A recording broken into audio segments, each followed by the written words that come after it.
When it comes to Mourinho teams at the peak of his powers, you've probably heard it all before. His teams were insufferable to play against. They were tough, they were toxic, they were devastating on the counter, and finally, they had a siege mentality.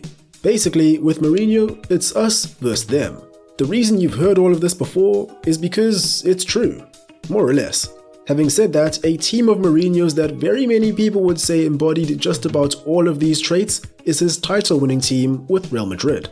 Funnily enough, much like many Mourinho teams, this one was labeled as a defensive, sometimes negative team on occasion. The reason this is funny is because over the 3 seasons that Mourinho managed in Madrid, his team scored 326 goals, more than any other team in the league in that time frame. In the 2011-2012 season, the year that they won the title, they scored 121 goals, the most goals scored by a team in one season in the history of LaLiga. Even to this day, they put up 100 points in the league, a record tally at the time, and perhaps most significantly, they got the better of a Pep Guardiola-led Barcelona that is very often regarded as the greatest club football team of all time. This Madrid team was something special, which begs the question, should this Mourinho Madrid team be in the running for the title of the greatest team of all time? It may sound a bit over the top to some, but it's far from a claim that should be brushed off easily. We'll definitely be looking into that a little bit later today. However, in the same vein, this is a Mourinho team we're talking about after all. You already know that there was drama aplenty. So without further ado, how did any of this happen? How did it end? And most importantly, how good was José Mourinho's Real Madrid? Yo, what is going on everyone? Hope you're all doing well. No faffing about on this one, we're jumping right into it. But before that, I have something I need to show you. You know what to do. Okay, now that that's out the way, when looking at the timeline, there are a few moments that could act as great spots to start this one off at. But today, I think a good place to kick things off is 2009. We start our story off at the beginning of the 2008-09 season of LaLiga. Ramón Calderón was the president of Real Madrid at the time after taking up the role in 2006. He took over from Florentino Pérez, who was the president between 2000 and 2006, and who, while in office, ushered in the fabled Galacticos policy. A policy where Madrid would essentially buy at least one blockbuster big money signing every year. Luis Figo, Zinedine Zidane, Michael Owen, Ronaldo Nazario, David Beckham, the list goes on. The Galacticos policy was intended to target both their commercial and on-field interests. However, Perez was often criticized for only seeing the commercial value in these signings. This was evidenced by the fact that Madrid would basically only sign elite attackers and skimp on the defensive and holding capabilities of the squad. They did win the league twice, the Champions League once, and saw increased financial success under Perez, but for the most part, many view this period in the club's history as a failure due to the money spent and the results they achieved on the pitch. For this reason, among others, Perez was pressured to step down. But let's not get sidetracked, that's a whole other story. This is just for context. Let's bring the focus back to Ramón Calderón. When he took over at Madrid, they had suffered through years of underachieving thanks in large parts to Valencia and a recently revitalized Barcelona. However, in Calderón's first 2 years in charge, Real Madrid enjoyed back-to-back La Liga victories. Although, despite winning the league these past 2 seasons, the team wasn't winning the hearts of the press and fans due to their often pragmatic style of play.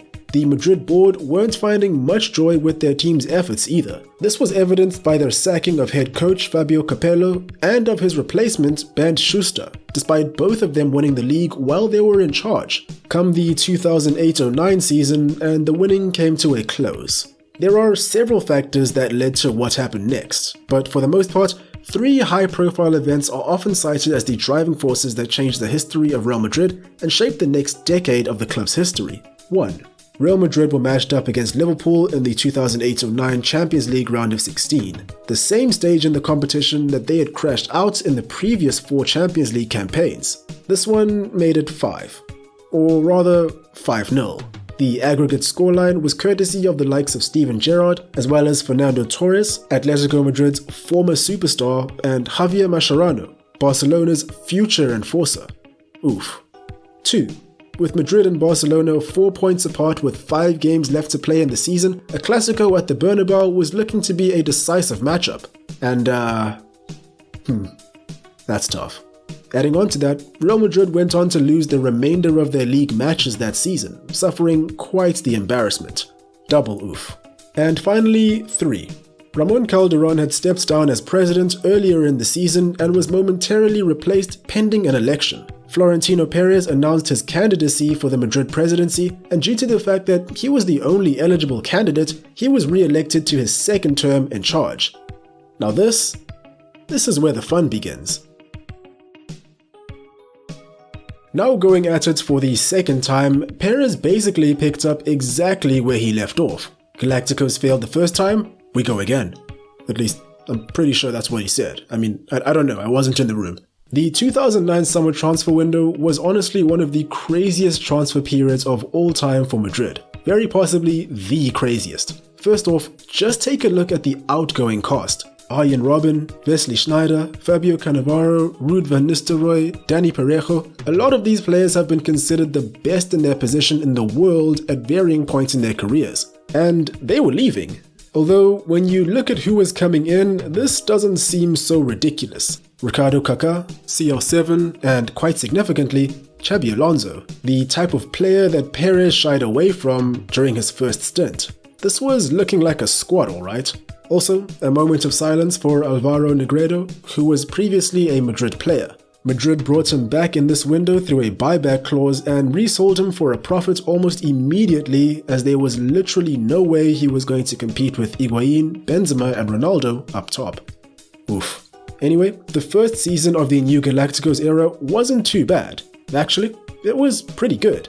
Under newly appointed manager Manuel Pellegrini, Los Blancos had significantly improved compared to previous years. They won 96 points in the league and scored 102 goals compared to 78 points and 83 goals in the last campaign. That 96 points tally was also the highest points total that the club had managed in its entire history. Having said that, we have to remember that they were up against these guys. Putting up 96 points in the league and still losing is always gonna be tough.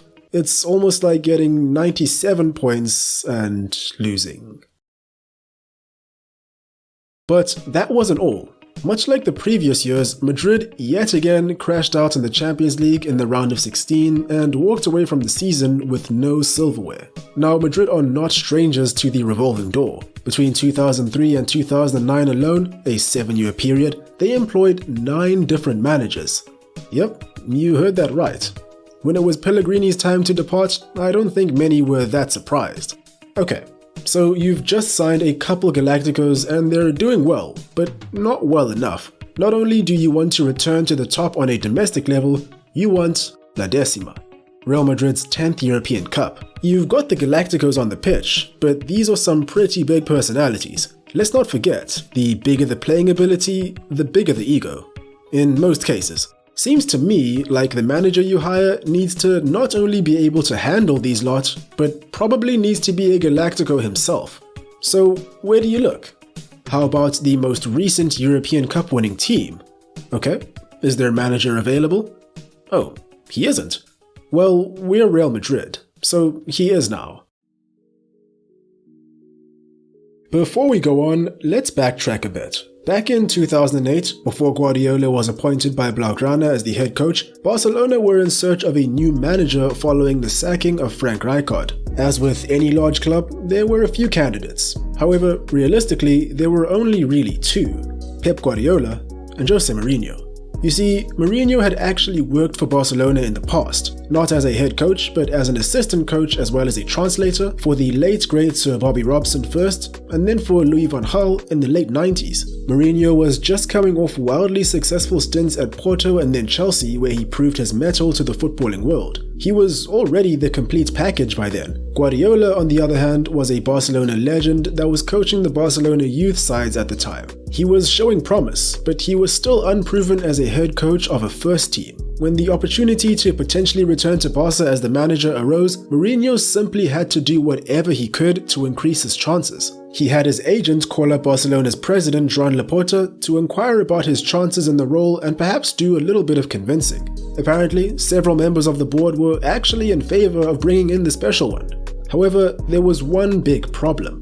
Johan Cruyff was adamantly in favor of Guardiola. If you know even a little bit about Barcelona's history, you shouldn't be surprised to hear that at that point, Mourinho's chances had essentially dropped to zero. And that was that. Mourinho was off to Inter Milan instead. We can only imagine he felt hard done by. And so, the stage for his vengeance was set. If this were a Marvel movie, this would be the villain character's origin story. But that was only the beginning. 2 years later, he would have his first taste of revenge.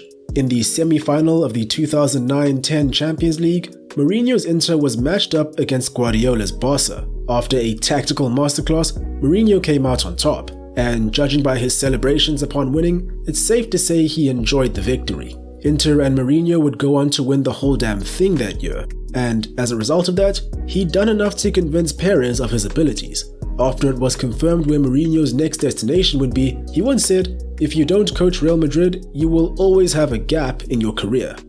And oh boy, were we in for a show. On theme with this period in Madrid's history, the first thing Madrid did upon Mourinho's arrival was clear out the old guard and recruit new talent. The likes of Guti and Raul, who had both been at the club for 16 years, had their contracts cancelled, and the likes of Mesut Ozil, Sami Khedira and Angel Di Maria were brought in. Along with him, Mourinho brought that signature cockiness and larger-than-life personality. The team had a slow start to the season, drawing their first match, but they quickly adapted to the playstyle that Mourinho envisioned, setting up traps across the field, defending as a unit, and counter-attacking at blistering pace. In their fifth game of the season, Madrid played Levante away, and although they dominated proceedings, the game ended 0-0. When questioned after the game if he was worried about his team misfiring, he simply said, "One day, some poor rival is going to pay for the chances we've missed today." Well, not only did Madrid win their next 3 matches 6-1, 4-1 and 6-1 again, they played Levante 3 more times that season, scoring 10 goals against them. But I mean, Levante scored twice in reply, so I guess we can call it even, right? An attack consisting of Cristiano Ronaldo, Angel Di Maria, Karim Benzema and Mesut Ozil was electrifying this year. Gonzalo Higuain and Kaká were both out with injuries and thus missed out on much of the action. However, in Ronaldo, they had the top goal scorer in the league with 40 goals, 53 in all competitions. And in Mesut Ozil, they had the top assister in the league with 18 in the league and 27 in all competitions. It's not too bad. They did well this year. However, again, they were up against the best Barcelona side to ever step to the pitch, potentially the best team to ever step to the pitch. In fact, this season, these two teams faced off against one another 5 times, twice in the league, twice in the Champions League, and once in the Copa del Rey final. The first of these was less than ideal for Madrid, 5-0 to Barca at Camp Nou.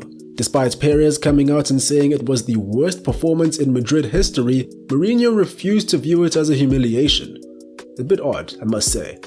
The next 4 clashes all happened within a time frame of only 17 days. First, the reverse fixture in the league, a 1-1 draw, nothing to see here. Then the Copa del Rey final, a 1-0 win to Madrid, their first Copa del Rey trophy in 18 years and their first piece of silverware since winning the league in 2008. Great success. And then came the Champions League, where a 3-1 loss on aggregate over the 2 legs awaited Mourinho's Madrid. And the first of these matches was a toxic affair. 46 fouls committed, 5 yellow cards and 2 red cards. Pepe was sent off, José Pinto, Barcelona's second choice keeper, was sent off, even though he was an unused sub. José Mourinho was sent off. It was wild. Unfortunately for Madrid, 2 goals from Messi in this match made it hard for them to find a way back in the reverse leg. Just a quick pause. As a neutral, this season and this particular period of Galacticos was one of the most hype periods of football that I can remember. My grandkids will be hearing about this one for sure. Seriously, it was mad. But do you know who else was mad? Mourinho. At UEFA. In his eyes, it seemed as though UEFA refs always seemed to favor Barcelona in the Champions League. If I tell UEFA what I really think and feel, my career would end now. Instead, I will just ask a question to which I hope one day to get a response. Why? Why? Every semi-final, the same things happen. We are talking about an absolutely fantastic football team. Why do they need that? Why? Why does a team as good as they are need something extra that is so obvious that everyone sees it? he was down bad. In any case, again, Madrid put up more than 90 points in the league and again scored more than 100 goals. Yet, again, they came up second best to Barcelona. Barcelona, who won both La Liga and the Champions League. Sad times for Jose. Now, this season was quite the rollercoaster. However, the siege mentality, that one for all for one notion, was deeply ingrained in the players and the backroom staff at that point. In one instance in the group stages of the Champions League, Mourinho once reportedly instructed Sergio Ramos and Xabi Alonso to both get sent off on purpose after they had already qualified for the knockouts. This was so they could have a clean card record going into the next stage, and a bit of a rest, I guess. At this point in time, these players were willing to go to war for the special one. And finally, we come to the 2011-2012 season, a season where Madrid and Mourinho finally turned their fortunes around. A season that was so successful and so record-breaking that it's often referred to as La Liga de los Records, the League of the Records. Before we speak on the season itself, you already know the deal. Let's take a look at how Mourinho typically set his men up. Now, this team was very nuanced, so this is going to be a bit of a long segment. Just a heads up. This video is timestamped, so feel free to skip ahead if you want. Now, the team dabbled in a few formations as the year went by, but for the most part stuck to a 4-2-3-1. Briefly at the beginning of the season and sporadically when a more defensive approach was taken, the team lined up in a 4-3-3 with only defensively orientated midfielders in the three. However, it was the double pivot that was the most prominent. Up top, they had Karim Benzema and Gonzalo Higuain virtually sharing striking duties, making 35 and 34 appearances in the league respectively across the season. Both had a different set of unique abilities, both very clinical. Almost equally clinical actually, in the league at least, with 22 and 21 goals apiece. Each was able to act as a target for long balls and exchange with the rest of the midfielders and the wingers. It was a very common occurrence for one to be subbed off for the other, or even for Benzema to start on the right. On the wings, we have the main man CR7 and Angel Di Maria, although Di Maria was the only true winger of the two. Despite being left-footed and playing on the right, he would hug the touchline and look to drive down the flank to play his mates in. Cutting inside did happen, but less frequently. Ronaldo, on the other hand, was far more of an inside forward than a winger. Cutting inside and drifting into the center was his trademark. In fact, Madrid was more or less tactically set up for this. This guy was hell-bent on being the best in the world again in this season, and his 60 goals across all competitions were definitely helping his cause. Mesut Ozil filled in at number 10 and was the assist king this year, as expected. 28 assists in all competitions tells you all you really need to know. Apart from the assists, contrary to recent perceptions that he's a lazy player, he put in a real shift in tracking back and filling holes left by the attackers. For example, when Ronaldo would cut inside, he would drift left as not to impede CR's movements and occupy that space. Now, Di Maria missed parts of the season due to injury. However, during his time off, Ozil often played on the right, with Kaká filling in as the number 10. Although Kaká was a former Ballon d'Or winner, at this point in his career he just wasn't what he used to be. Injuries really did a number on him. Despite that, he still performed when called upon this season. 16 assists and 8 goals in all competitions is more than decent, to be fair. The double pivot for the most part consisted of Xabi Alonso and Sami Khedira. Alonso was the deep-lying screen/regista that would spray balls across the field and destroy opposing attacks at the same time. Khedira was the box-to-box hound, chasing the ball across the pitch using the physicality that came with his 6'2" frame to great effect. When a 4-3-3 was used, Lassana Diarra was added to the mix and the 10 was disposed of. Alongside Khedira, the two would press up and down the pitch, with Alonso sitting back and screening the defense. At the back, each of the fullbacks had their own role and were pretty much polar opposites. Marcelo was a left-back with pace and technical prowess that exceeded most midfielders and wingers. He definitely used that to his advantage, bursting up the flank, overlapping with Ronaldo, trading with the midfield and tracking back just as fast. Alvaro Arbeloa was far more reserved, staying back the vast majority of the time and often acting as an outlet to relieve pressure. A traditional fullback in a sense. Not too involved up top, but great in defense. So let's do some roleplay quickly. You're an attacker that's just gotten past the Madrid midfield. Congrats, Sergio Ramos and Pepe are waiting to greet you. Ramos had only just recently transitioned from being a right back to a full-time centre back, but he was ready. oh boy, was he ready. The physicality and ability to read the game was all there, and his distribution was on par with most midfielders. Pepe, the madman, sat alongside him, strong in the air and in the tackle, and not too bad on the ball. The two of them formed a very formidable defense, with Ramos the ball-playing CB and Pepe the stopper. And at the very back stood the captain, Iker Casillas, a legend of the game and certainly a legend of Madrid. He was short for a keeper, only standing at 6 foot, but the guy was a cat. Insane reflexes and the ability to save with his feet made him a strong wall. When out of possession, the team would defend low and push the opposition onto the flanks by clogging the middle of the field. Ronaldo and either Benzema or Higuain would stay advanced in anticipation of a loose ball and the inevitable counter-attack that would follow. And these counter-attacks were insane. Seriously, if you got a corner against these guys, you might as well presume you're about to go a goal down. Something that made this team so effective on the counter is that in each area of the pitch, they had supreme passes of the ball, meaning in several attacking scenarios, it didn't matter where the ball was on the pitch, it would somehow find its way to the feet of the danger men up top. And even when they weren't on the counter, many of them knew exactly how to thread the eye of the needle against low blocks. It was incredible.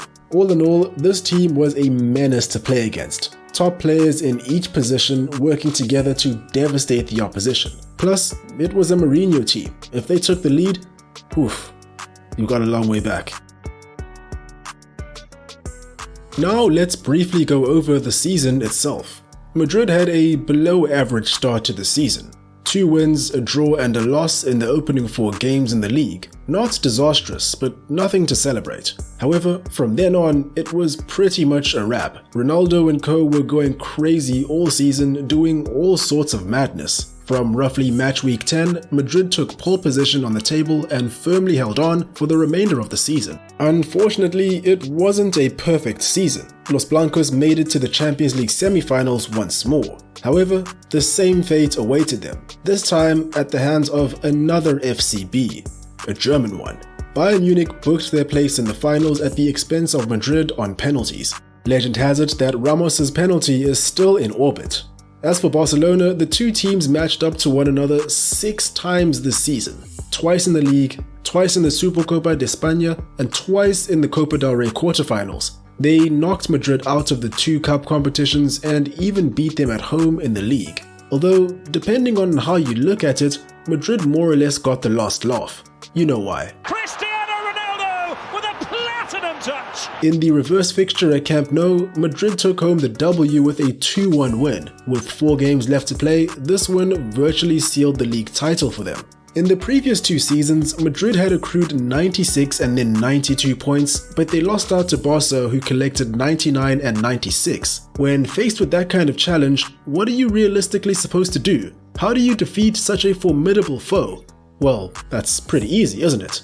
Snatch 100 points. Coincidentally, that's exactly what happened. They broke the record for the most wins in a LaLiga season with 32, most away wins in a season with 16, most points in away matches with 50, highest goal difference with plus 89, and to top it all off, Ronaldo scored against every team in the league at least once.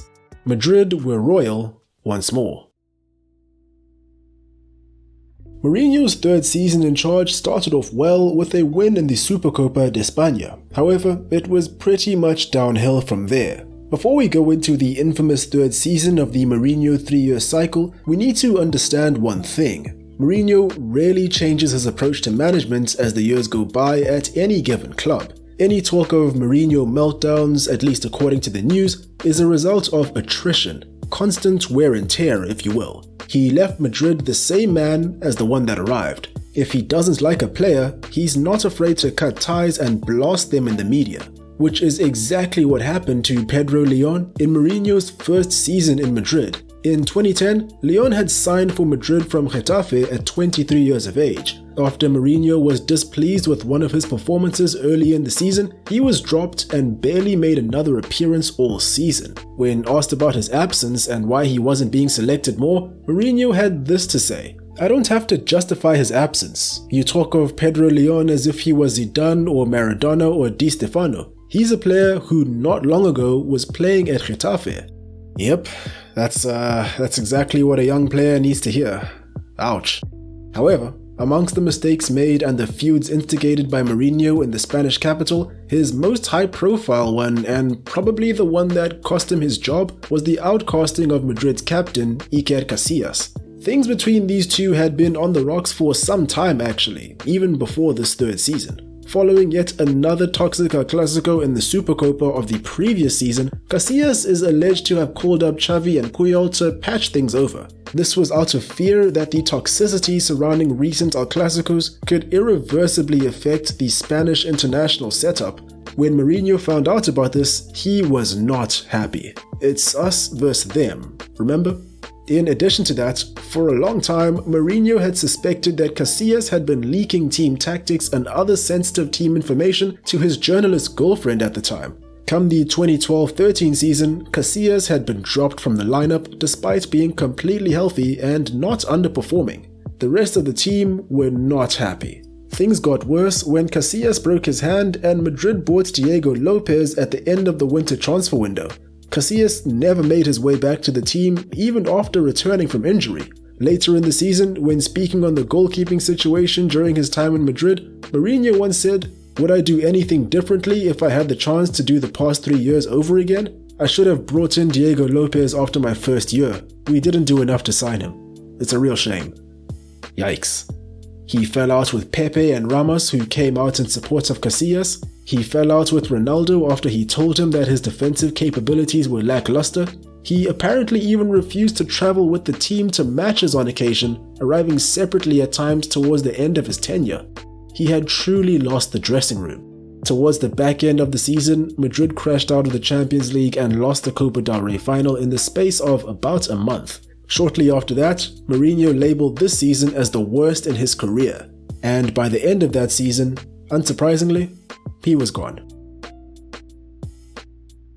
The Mourinho Madrid era has to be one of the most polarizing eras in the history of recorded football. Incredible football in one second, a dogfight and a media fiasco in the other. This video is already incredibly long and I've probably covered less than half of what went down during this crazy period. At the very beginning of this video, I posed a question. Should this Madrid team be in the running for the greatest team of all time? Let's get the cheap answers out the way first. They only won 3 trophies. Off the bat, things aren't looking too good. But in my opinion, this is just one of those moments where the facts don't actually state the full truth. Sounds weird, right? But seriously, this Madrid side was insanely good, breaking all sorts of records for fun. If they weren't up against, and I'm not sure how many times I've said this, but I really do mean it, probably the best team in history, who knows how much they could have won. In the same vein, to be the best, you have to beat the best. And it doesn't matter what era you're living in or whatever hypotheticals you want to consider. If you're not measurably better than the best of your time, you cannot be considered the best. So with that in mind, I rate they should be in the conversation, but it's tough to put them above the likes of Guardiola's Barca, for example. And it becomes even tougher when you consider the animosity that was surrounding the Madrid camp and the toxicity that was bred within it. Many people remember this far more vividly than they do the stellar performances. But we have to remember both, the good and the bad. Esteban Granero, a Madrid Academy graduate and former Madrid player, was more or less a fringe player in the 2011-2012 season. Nonetheless, he was there, so his words likely mean far more than any of ours. To wrap this one up, I'll leave you with a quote by the man himself. "We were like the underdog, but being Real Madrid and being the underdog is difficult to handle. Mourinho made us believe that we weren't underdogs. We were able to fight against them and beat them. He not only told us that it was possible, he made it possible." The positive side of this team, the legacy of Mourinho's Madrid. And there we have it. If you made it this far, blessings on your family. Even if you didn't and you left in second one, still blessings on your family, although you probably aren't here to see this message. Still, I mean it. What do you guys think of this team and this era? Feel free to comment all your thoughts below. As always, hope you enjoyed. Stay safe, cheers, and I'll catch you in the next one.